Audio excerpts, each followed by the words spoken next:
Texas had Texas had joined the United States along with California in the Compromise of 1850, and what that did, it really began to expose the divide between the North and South, and some of the main causes that really was like a boiling pot leading up to the Civil War.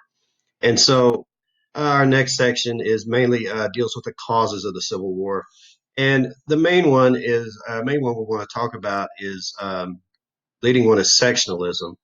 And sectionalism means uh, basically people are just loyal to their immediate area, their state, their community, or whatnot, rather than the nation as a whole.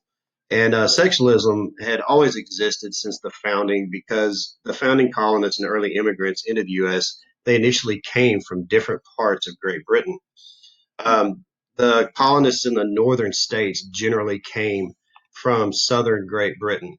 Okay, this area right here in the blue, which was more urban and industrial, closer to the seat of power in London, where the king was, and all the more concentrated government. The founding colonists in the southern states came from the northern part of Great Britain, uh, right around here, the northern part of the purple, plus Scotland and then Ireland over here on the island over here. Scotland and Ireland were far more rural and agricultural. Okay. Now, due to the geographic and cultural differences between the two areas of Great Britain, a strong difference in values and philosophy was transplanted into the United States. I think, kind of think about the difference between, what is your life like when you live in the big city versus what is your life like when you live out in the country. It's not that there's one's any necessarily better than the other, but it's just a different set of values based upon, just the realities of your day-to-day life. All right. Sectionalism led to two main disagreements between the northern and southern states. Okay.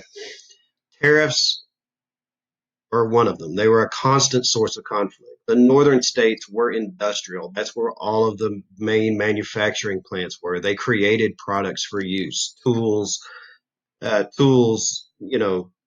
silverware, any kind of things like that.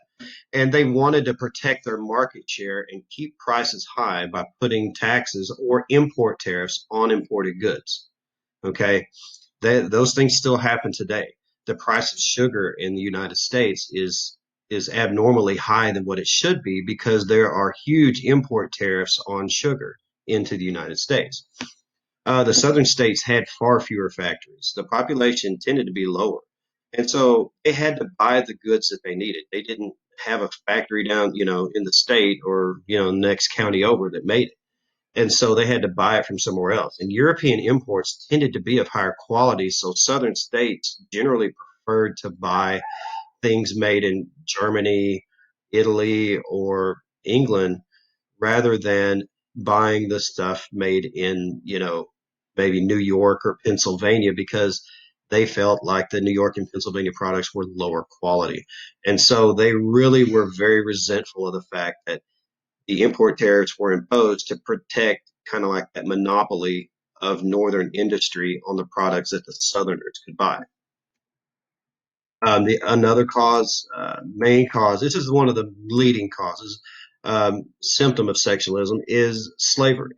All right, from the very beginning, many Americans, a lot of Americans were opposed to slavery, and the most outspoken of these were known as abolitionists. And slowly over time, the abolitionists began to succeed in passing anti-slavery laws in many states and mostly in the North, mostly in the northern states, but some in the South. There were some southern states that passed some measure of anti-slavery laws. But in the South, however, there was a strong resistance among wealthy, especially among the wealthy and politically powerful, because of the South's economic reliance on slave labor for agriculture production. That's what they built their business model on instead of paying people whatever wage for their labor. That's how they built their business on, was using slave labor in agriculture because the profit margins were lower, and so that's the way they decided to go about it. Initially, the Missouri Compromise of 1820 created the division between northern free states and southern slave states. Okay, you can kind of see roughly that line right along here between the North and the South. But in 1854, the Kansas-Nebraska Act, it was a legislation passed by Congress, it repealed the Missouri Compromise, and it allowed states in the North to have slavery if they voted for it. So, say slavery had previously been banned in Ohio. But if the people of Ohio in their state election after 1854, if they wanted to allow slavery, they could vote for it in a state election, and then all of a sudden, Ohio is a slave state. Okay. This idea was called popular sovereignty, the right of each state to decide for themselves whether or not they wanted to allow slavery. Okay. Um, the next big thing that began to spark the split was in 1857. An enslaved man named Dred Scott. This is one of those big landmark Supreme Court cases that you will be reading about in high school. Dred Scott sued to win his freedom, and the case was appealed back and forth all the way to the Supreme Court, and the Supreme Court ultimately ruled that slaves did not have the rights of citizens.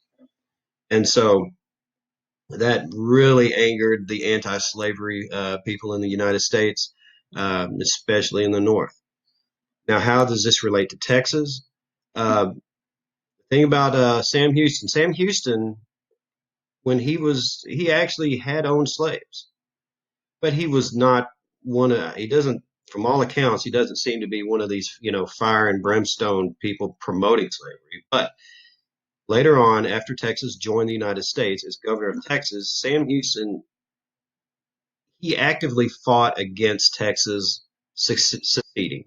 Right around the late 1850s, 1860s, people were, especially after Abraham Lincoln was elected president, he people were really talking about seceding from the United States. A lot in the South, a lot of the slave states. Sam Houston fought against it because he knew that the problems and the struggles that Texas went through when they were pretty much on their own. Texas still had a large frontier. They were still fighting, kind of frontier battles with the Comanche and Kiowa, and settlers out there were living under the protection of the United States Army. If Texas left, then that U.S. protection ends. It's gone. They're kind of exposed. So he actively pushed back against the talk of secession, but ultimately the Chief Justice of the Texas Supreme Court called a secession convention, and the Texans overwhelmingly voted to secede. And Sam Houston, he still would not support it. He wanted to remain part of the United States.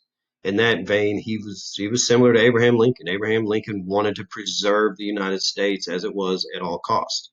And so Sam Houston refused to take an oath of loyalty to the Confederate States of America, and he was removed subsequently from office. Okay, so that's where we are. That's where we are up to this point, the causes of the Civil War. And I hope you guys are doing well. I hope you, I'd say, enjoying your time off. You're probably bored out of your mind a lot of the time, but you know what? If we hunker down, we'll make it back. Hopefully, hopefully by the beginning of May. All right. Hopefully, I'll talk to you again soon. Bye.